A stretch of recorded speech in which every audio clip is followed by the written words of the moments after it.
7h-9h, les matins de France Culture. Guillaume Erner. La question du jour, on ne connaît que trop bien les risques d'explosion que peuvent provoquer les fuites de gaz, mais les dangers provoqués par le réseau comme les appareils sont aussi sanitaires et environnementaux. Une étude menée par des chercheurs de Stanford a relevé des émissions de gaz bien supérieures aux moyennes réglementaires dans des appartements new-yorkais, pouvant provoquer de forts troubles respiratoires. Bonjour Isabella Anesi-Maezano. Bonjour.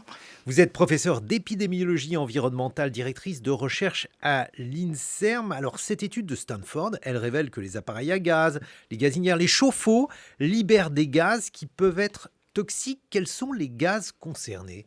En fait, l'étude ne révèle pas qu'il y a des émissions, on le sait depuis longtemps. La nouveauté de cette étude, c'est qu'on pense que gazinière est éteinte, il n'y a pas de problème. Et en fait, non, il y a beaucoup de fuites. Il y a pratiquement 76% de perte du gaz. Quand on met une bouteille, la bouteille se vide parce que il y a cette perte. Et de même dans le réseau, la tuyauterie et tout ça qui amène le gaz. Et ça, c'est grave. Alors pour revenir... Alors ça, c'est très étonnant parce que s'il y a des fuites de gaz, il pourrait y avoir des explosions, d'explosions. Toutes petites fuites, c'est au total qu'on trouve ça. Mais pour revenir à votre question, donc problème pour la santé, oui, le dioxyde, disons le gaz, c'est le méthane en général, et quand on brûle le gaz, on a du dioxyde d'azote, qui est un polluant très connu comme étant dangereux. L'OMS récemment a émis des valeurs, fin 2021, qui doivent être respectées pour ne pas subir les effets du gaz. Mais en fait, ces valeurs sont pour l'extérieur des locaux. Comme toujours. Alors, quels sont les effets ? Il y a deux types d'effets. Effet à court terme, c'est l'NO2, c'est un irritant très puissant, donc il abîme les muqueuses de qui il arrive. Les muqueuses, ce sont celles des yeux, du nez, de la gorge, et puis en descendant dans les voies aériennes, bien sûr, les bronches.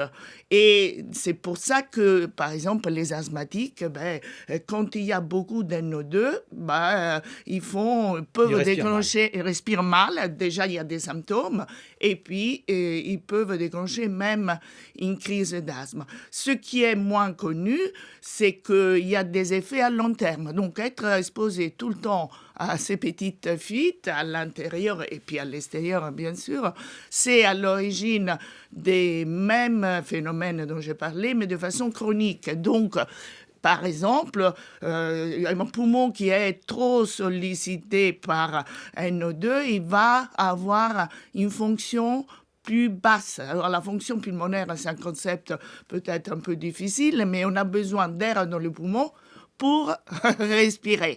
Et quand il n'y en a pas assez, malheureusement, c'est un prédicteur de mortalité. Et alors, les gens exposés trop à ce gaz NO2 ont une fonction par rapport à ceux qui ont même âge, même sexe, même groupe ethnique, plus basse. Donc, une fonction pulmonaire dégradée. Mais alors, est-ce que c'est le cas si vous avez une gazinière, un chauffe-eau, parce que c'est aussi le même problème avec les chauffe-eau, puisque c'est un problème de réseau de gaz. Donc, c'est un problème si vous avez ces équipements, ou alors si vous habitez dans un immeuble avec des voisins qui en possèdent. C'est ça, en fait, la difficulté, oui, Isabella Anesi. Là, il faudrait qu'on voit un petit peu comment ça communique, cet immeuble, avec les autres. J'ai envie de rajouter, parce que ça, c'est une nouveauté récente, qu'il y a une étude récemment qui a montré aussi qu'il y avait un effet de l'exposition au dioxyde d'azote à court terme sur la mortalité. Donc là, on commence à avoir peur, c'est-à-dire dans les zones où il y a beaucoup de NO2. Pour Donc, revenir un peu à la composition de ce qui ce produit émis quand on allume, ben, il y a d'autres méchants polluants. Il y a par exemple le CO2, il y a des composés organiques volatiles. En général, ce sont des cancérigènes. Et puis il y a les fameuses particules dont on parle beaucoup parce que c'est le polluant le plus dangereux pour la santé. Plus elles sont fines, plus elles pénètrent dans les voies aériennes et les toutes petites, celles qu'on appelle les ultra-fines, franchissent la barrière alvéolaire et elles vont dans le sang. Donc il n'y a pas c'est que... le problème des polluants en général, mais et alors ça fonctionne, donc cette émission de polluants, lorsque donc le gaz fuit, et donc lorsqu'il n'y a pas de flamme, mais lorsque le réchaud est en fonctionnement, lorsqu'il y a une flamme, est-ce que la combustion dégage des polluants également, Isabella Annessi Maezano? Oui, c'est même polluant en quantité même plus importante. Les particules, il y en a davantage, bien sûr. Donc alors, ça veut dire quoi concrètement? Ça veut dire qu'il faudrait supprimer ces appareils ou bien les utiliser la fenêtre ouverte parce que Voilà, vous avez donné une des solutions. L'autre, à laquelle on pense depuis longtemps, hein, parce qu'on s'occupe de cette nuisance, pour ainsi dire, depuis longtemps. Hein. Moi, depuis que je fais ce travail, je demande toujours aux gens s'ils ont une cuisinière à gaz chez eux, s'ils ferment la cuisine avec la fenêtre ouverte. Et puis, je demande aussi s'ils ont une hotte.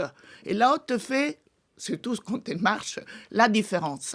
Parce qu'elle évacue les émissions par le haut. Alors l'idéal, puisqu'il y a ce fuites, ça serait d'avoir une hotte qui marche tout le temps. On comprend bien que la hotte... Parce que souvent les hottes, ça ne fonctionne pas. Hein. Non, ça a été démontré. C'est des hottes bidons. Vous savez, ça a été démontré. On peut mesurer s'il y a une ventilation à l'intérieur d'un local. On sait très bien faire ça. Voilà. Et on a vu qu'il y en a qui ne marchent pas. Les gens pensent que ça marche. D'ailleurs, ça se sent beaucoup à l'odeur. Oui. Si l'odeur reste, c'est que il y a quelque chose aussi. Mais alors, dites-moi, parce que alors ça fonctionne éventuellement pour la gazinière, mais alors pour le chauffe-eau?